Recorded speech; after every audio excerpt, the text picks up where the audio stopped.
Добро утро, секое утро продолжува со следните содржини на гости, да кажам, во нашето студио сега низ утринската програма, доктор Ирина Поп-Димитрова Митревска, специјалист, физиотерапевт, физијатар, но ќе ми пообјасните, ние повеќе физиотерапевт, физијатар. Добро ви утро, добре ни дојдовте и драго ми е што ќе разговараме и со вас. Ви благодарам на поканата и баш ми е драго што ќе продискутираме на една интересна тема. Се надевам гледачите ќе ги заинтересираме за да слушнат, за да си помогнат и да знаат што да прават во одредени ситуации, особено при спортување. Така, која е разликата физиотерапевт, физијатар или тоа е истото е?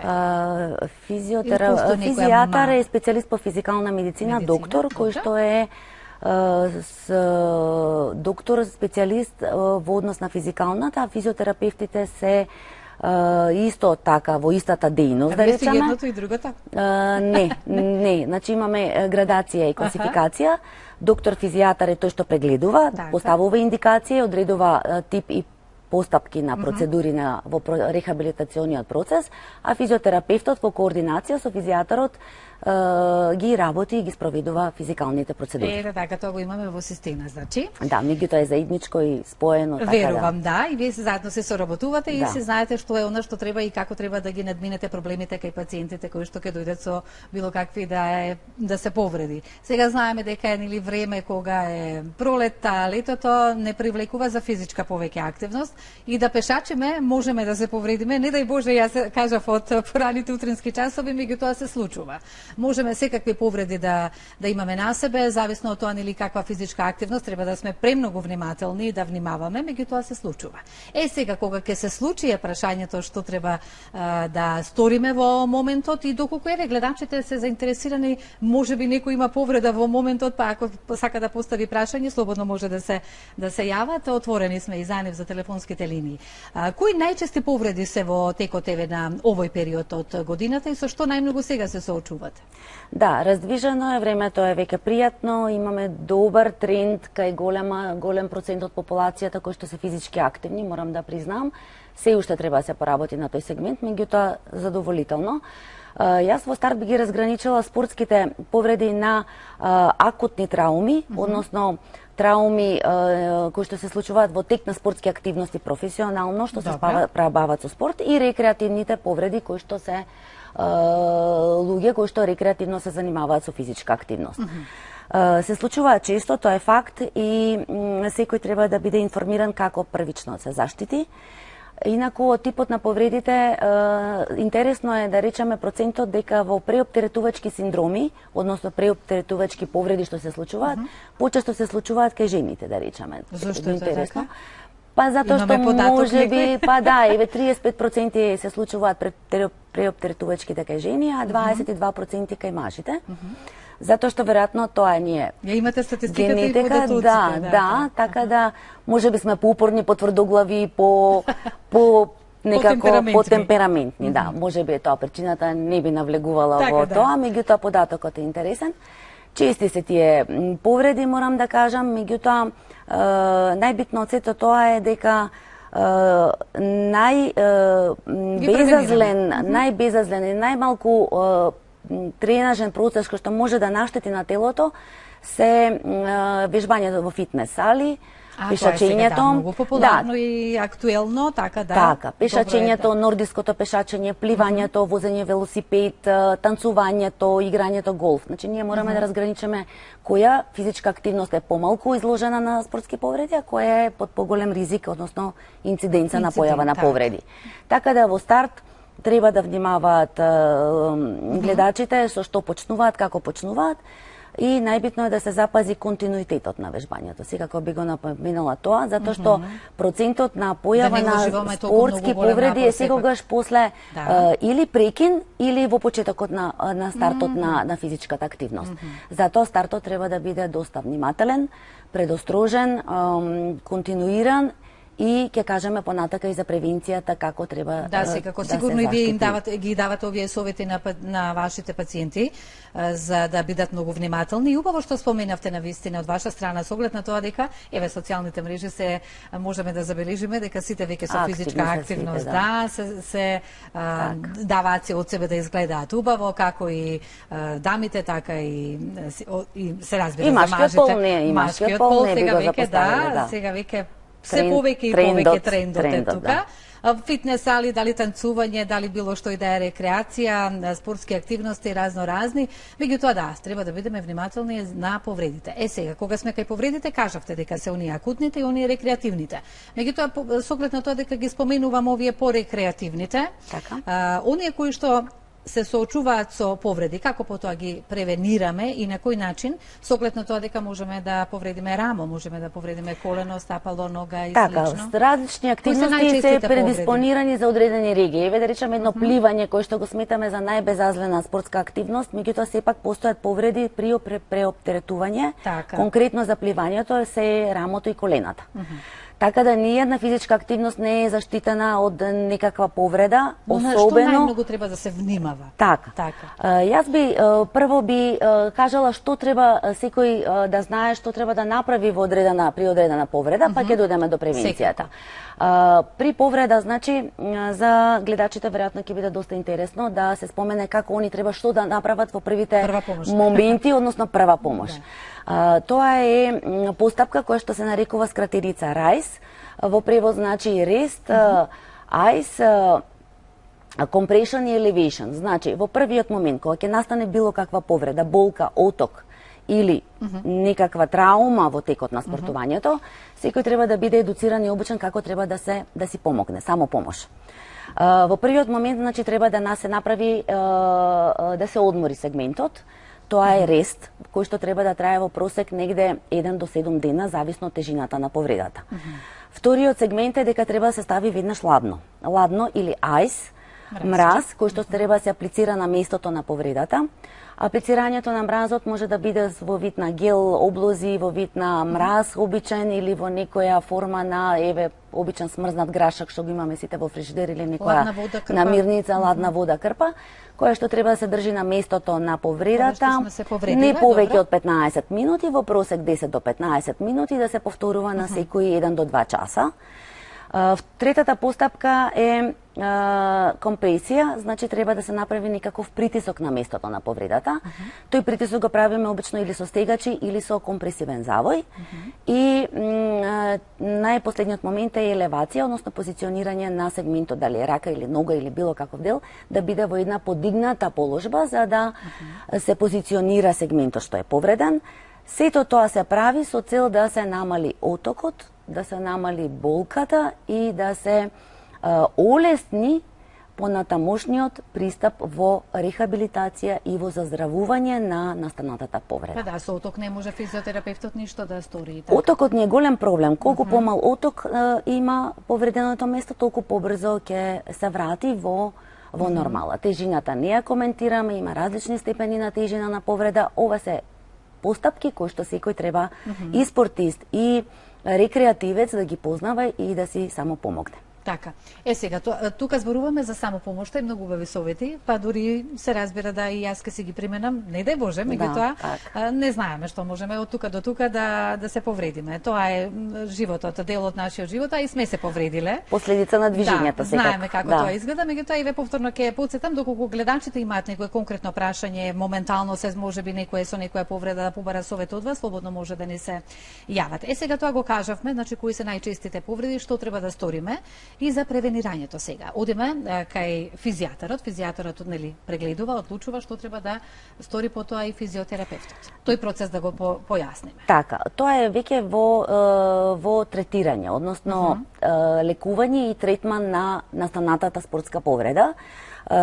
Секако би нагласила за гледачите дека ниједна повреда не е безазлена.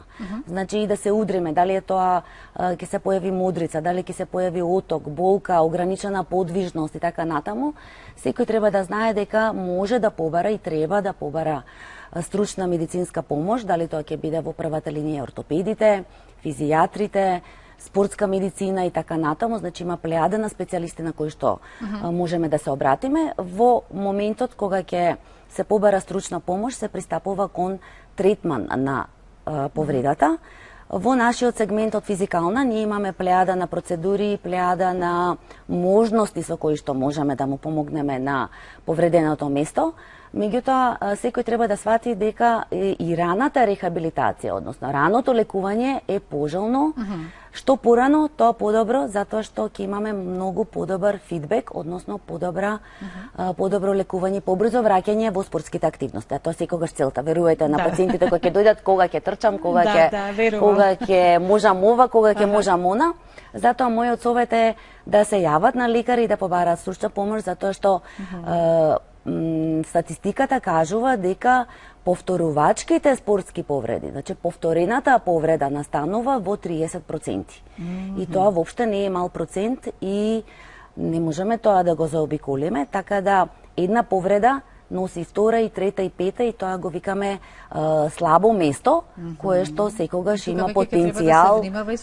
Да, пристапуваме со различни процедури, лекуваме, најбитно е да се овозможи подвижност на сегментот, мускулното јакнење, процедури одредени, еве ние во последно време третираме со една процедура релативно нова текар терапија, која што е многу ефективна кај спортските повреди, чисто да ја слушнат гледачите дека постојат софистицирани техники, постапки и процедури со кои што ние во најможен кратен рок се трудиме да го вратиме. Верувам.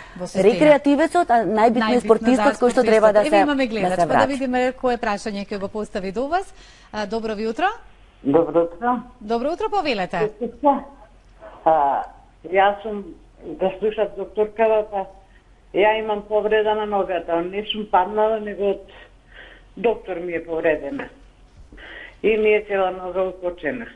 Зрвена, не ја осеќам ништо, значи не постои. Иде ми на терапија, иде ми на бање, ништо, не имам оштетено, што да правам? Црвенило, оток и болка имате во ногата? Болка имам, не ја осеќам ногата, 6 години више не ја осеќам. Тек де сум била џабе и имам оток и ми се јавува кај коленото, кај коленото имате оток и болка? Без повреда, без пад, без некое истегнување? Од операција. Молам? Од операција. После операција. А на што операција имате? На кичмата. А операција на кичмата, така, тој главниот момент не е спомнен, така. Ви благодарам за јавувањето.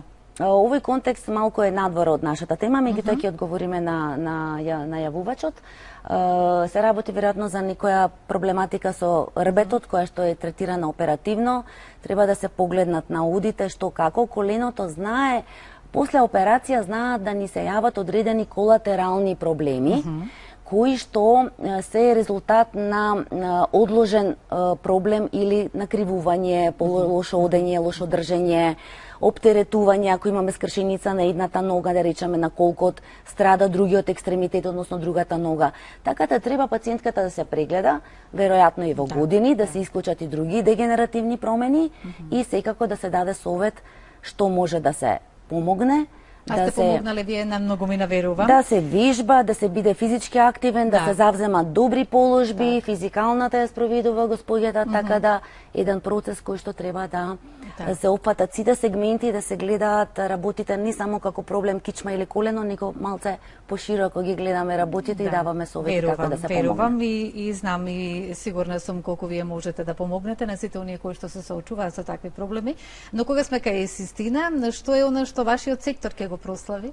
Да подсетиме и да кажеме, да го споменеме и тоа? Така, да, ние оваа година и за некој ден ќе имаме роден ден, односно ќе прославиме една година од системот кој што се воведе точно пред прилика една година. Значи, тоа е мултидисциплинарен пристап, односно премиум центар, кој што се отвори со една цел за промоција и една нов пристап во спортските активности, каде што нудиме многу и мултидисциплинарен пристап за физичка активност. Значи, тука имаме фитнес центар, имаме спортска медицина, имаме физикална медицина и нутриционизам. Значи зборуваме за еден комплекс кој што нуди третман, грижа и совети. Севкупно, значи кој што на вистина се гордееме со овој мултидисциплинарен пристап за спортување и за помош и третман за се што ќе се случи околу тој сегмент. И кај дечињата има повреди, кога нели сега распуст, трчаат, на што најмногу треба да се внимава родителите? Еве, како совет слушнавме, истото важи сигурно и за дечињата. Доколку се повредат, советите ги знаеме, меѓутоа кај дечињата дали полесно се превенираат повредите или? Децата се попластични, они побрзо заздравуваат, побрзо имаат голема способност на регенерација, така да речам. Најчестите повреди статистички се случуваат меѓу 15 и 35 години. Тука е таа старосна граница на честота на појава на спортски повреди. Децата се исто така изложени и они се плюс дополнително имаме еден сегмент кај децата кои што се во процес на растење. И тој процес на растење имаме исто дополнителен ризик кој што немаме соодветно растење на коските, лигаментите, мускулите и кај нив имаме доста промени и дисбаланс, така да се изразам, во мускулоскелетниот систем и особено треба малку да се внимава. Во однос на превенцијата, јас би нагласила дека е битна превенцијата. Во прв аспект превенцијата е битна во тоа што треба секој да знае да се заштити со носење на соодветна опрема. Тоа значи спортски чевли, патики кои што ќе имаат шок, кога возиме велосипед, користење на кациги, штитници, добра значи спортска опрема и штитници за да се превенираме и заштитиме од падови, од удари и така натаму. Патиките се многу битни во изборот на особено на активности кои што ги имаме, трчање и одење и така натаму, затоа што стапалата и нозете најмногу страдаат во тој сегмент процентуално. Значи носење на заштитни и добри патики, добро истегнување и загревање, затоа што секоја физичка активност не е така едноставно и банална, ајде сега ќе трчаме или сега ќе пливаме, потребно е телото да го подготвиме, односно ткивата, мускулите, лигаментите, тетивите, зглобните капсули. Да не го шокираме телото со така кажем. Апсолутно. Тука најмногу се прават грешките, значи добро подготвување, истегнување и подготовка на телото за физичка активност и дозирано оптеретување секако. И тоа е многу битно, затоа што не треба да се преоптеретиме и треба да знаеме колку, како и кога и зошто. Затоа постојат и тука и стручни лица, стручни фитнес тренери кои што треба тие совети да ги дадат и да ги контролираат вежбачите, така да речам, во колку не можат сами. И брза реакција во колку се случи некаква повреда и барање на стручна медицинска помош. Веднаш да реагираме. Да не се запостават повредите, затоа што верувајте, ниедна повреда не е безаслена, телото памти и секогаш во некој подоцнежен период ќе се појави проблем кој што е резултат за повреда од пред месец, година, 2, 3 така натаму, да. Сега ќе ве прашам едно народно прашање, како што сите ние кога разговараме. Што има врска временските прогнози со тоа што при повреда ја повеќе чувствуваме болка? Имаме ли одговор на ова прашање, затоа што секогаш, нели, и кога разговараме, велиме од времето ни е. Има ли врска или навистина? Па има врска, особено најмногу пациентите пријавуваат кога се работи за скршеница. Најтешката повреда во спортските повреди, не спомнавме, скршеницата, односно фрактурата, која што запамтува и се уште немаме точен одговор. Меѓутоа јас еве народно ќе ви одговорам. Сепак има влијание. Еве народно ќе ви одговорам кога ќе скршиме чаша или е пукната и ќе ја залепиме, ама од таа чаша не можеме да пиеме. Таа ќе стои за украс, ќе ни биде тука негде, ама функционалноста на нешто што е повредено, удрено, скршено, тоа зацелува, заздравува, ама ние имаме процес на заздравување кој што не е секогаш некако ново. Така, но затоа сте вие тука да ни помогнете. Многу ви благодарам. Нашата цел е да дојдеме приближно до новото, а колку тоа ќе биде зависи од многу фактори. Многу ви благодарам за гостувањето, ви посакувам секое добро и уште многу долги години успех во вашата работа и да превенираме повреди. Така. Ви благодарам на поканата и се надевам на се гледаме повторно, да. Поздрав. Почитувани, тоа беше се за во оваа утринска програма. Останете ви понатаму со содржините на Алфа телевизија. Ви посакувам убав ден на сите. Довидување.